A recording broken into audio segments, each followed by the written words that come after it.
छत्तीसगढ़ में भ्रष्टाचार के मुद्दे को लेकर सदन काफी गर्म रहा। विधायक अजय चंद्राकर ने दंतेवाड़ा में प्रधानमंत्री ग्राम सड़क योजना के तहत कोरकोट्टी और हिरोली में सड़क निर्माण में भ्रष्टाचार का आरोप लगाया और अपने ही उप मुख्यमंत्री विजय शर्मा जांच की मांग की। इस पर विजय शर्मा ने कहा कि दोषियों को बख्शा नहीं जाएगा। कई अधिकारी इस मामले पर निलंबित हैं और बाकियों पर जांच के बाद निलंबन की कार्रवाई की जाएगी। चंद्राकर हमारे साथ हैं। उन्होंने सदन में एक सवाल उठाया और अपने ही गृह मंत्री को घेरा। क्या विषय था जो आपने सदन में उठाया? विषय करप्शन का था। जिला कांग्रेस के अध्यक्ष ने एक सड़क बनाई और उसमें 2 करोड़ रुपया अतिरिक्त पेमेंट हुआ है लगभग। और मैं माननीय मंत्री जी को धन्यवाद दूंगा कि उन्होंने ऊपर से नीचे तक कार्रवाई की घोषणा की और उस ठेकेदार के पूरे कामों की जांच की घोषणा की। सदन में जिस तरीके से बातचीत हो रही थी और विपक्ष भी आपके साथ खड़ा हुआ, ऐसा लग रहा था कि विपक्ष तो खुद की शिकार करने की उनकी ताकत नहीं है, उनके पेशियों में वो दम नहीं है। और वो जान नहीं रहे थे कि अब भ्रष्टाचार किसका है। वो भ्रष्टाचार कांग्रेस का है और कांग्रेसियों का है, कांग्रेस द्वारा, कांग्रेसियों के द्वारा। ऐसा लग रहा था जैसे आप ही अपने ये है ना मेरे साथ। मैं इनको धन्यवाद आपके सामने दे रहा हूं कि इन्होंने ऊपर से नीचे तक जांच की घोषणा की और कांग्रेस के करप्शन के खिलाफ मैं आपको बताना चाहता हूं वह कांग्रेस के नेता थे, हैं भी, अभी जिलाध्यक्ष है। खैर जो भी है, अपने शासनकाल में जैसा भ्रष्टाचार करते थे वैसा भ्रष्टाचार किया। 2 सड़कों की शिकायत हुई, उसकी जांच हुई। जांच होने के बाद जो 2 एग्जीक्यूटिव इंजीनियर थे, एक रिटायर हो चुके हैं, उनकी भी जांच की जाएगी। जो रिटायर नहीं हुए उनको सस्पेंड करके जांच करेंगे। 2 एसडीओ हैं, एक की जांच की जाएगी, एक नहीं रहे हैं, उनको कह नहीं है। एक सब इंजीनियर है, एक सब इंजीनियर हैं जिनको कल निलंबित किया जा चुका है। FIR ठेकेदार के विरुद्ध होगा।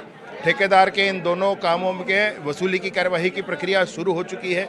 और विशेष रूप से यह है कि उस जिले में जो काम उन्होंने किए हैं उन सारे इसके जिला समिति के माध्यम से उन सब कामों की जांच की जाए। इतना बड़ा जांच, इतनी बड़ी जांच और इतना बड़ा एक्शन छत्तीसगढ़ बनने के बाद किसी माननीय मंत्री ने किसी करप्शन के खिलाफ नहीं लिया जो विजय शर्मा जी ने लिया।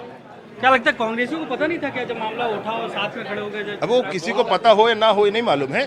बात है उचित कार्यवाहियों की, सो किया गया।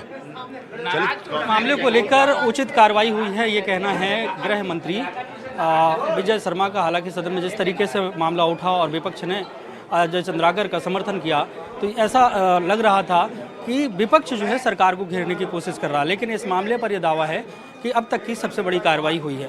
कैमरा पर्सन प्रवीण साहू के साथ जुल्फिकार अली, NDTV। और उज्जैन से इस वक्त की बड़ी खबर, प्रिंसिपल के ट्रांसफर के विरोध में धरना। शासकीय ज्ञानोदय विद्यालय के छात्रों का धरना। 200 से ज्यादा छात्रों ने मुख्यमंत्री विश्राम गृह के बाहर धरना दिया है। आश्वासन के बाद छात्र माने हैं।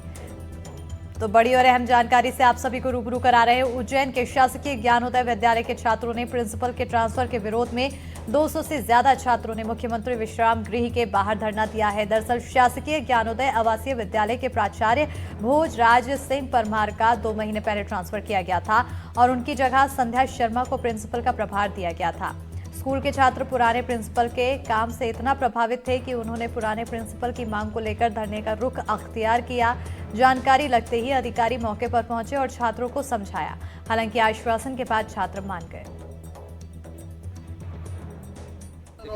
बताओ क्या मांगे है तुम्हारी? हम शासकीय ज्ञानोदय विद्यालय से आए हैं। हमारे प्राचार्य थे भोजराज सिंह परमार सर, और जब वो थे हमारी स्कूल की व्यवस्था सारी ठीक चल रही थी और जब से वो उनका ट्रांसफर रद्द कर दिया गया और उन्हें वापस भेज दिया गया है, जब से हमारे स्कूल की व्यवस्था सभी बिगड़ी हुई है और ना हमारे कालखंड लग रहे। और अगर इस चक्कर में हम फेल हो गए तो हमारे भविष्य का क्या?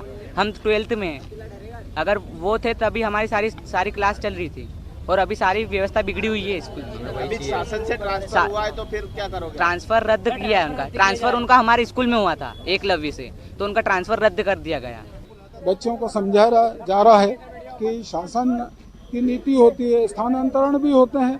कई बार गाँव में भी जब कोई अच्छा शिक्षक स्थानांतरित होता है तो ये चीज़ सामने आती है। तो उसी प्रकार की बात यहाँ है। दूसरा इनका है कि वो चूँकि प्रभारी प्राचार्य भी थे, वो अच्छा काम देख रहे थे, तो हम चाहते हैं कि उनको वापस बुलाया जाए। किंतु हमारे स्तर से हम इस पर कोई कार्रवाई नहीं कर सकते क्योंकि हम शासन के नियमों से बंधे हुए हैं।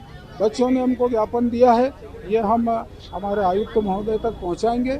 यदि वो इसमें कुछ कार्रवाई कर सकते होंगे तो करेंगे, अन्यथा व्यवस्था के तहत विद्यालय की वरिष्ठ शिक्षिका को हमने प्राचार्य का प्रभार सौंप दिया है और वो पहले भी काम कर चुकी हैं, पुनः विद्यालय को संभालेंगी। बच्चों से भी यही समझाइश है कि इस चीज़ को समझें, परिस्थितियों को, और अपने पढ़ाई के ऊपर ध्यान दें।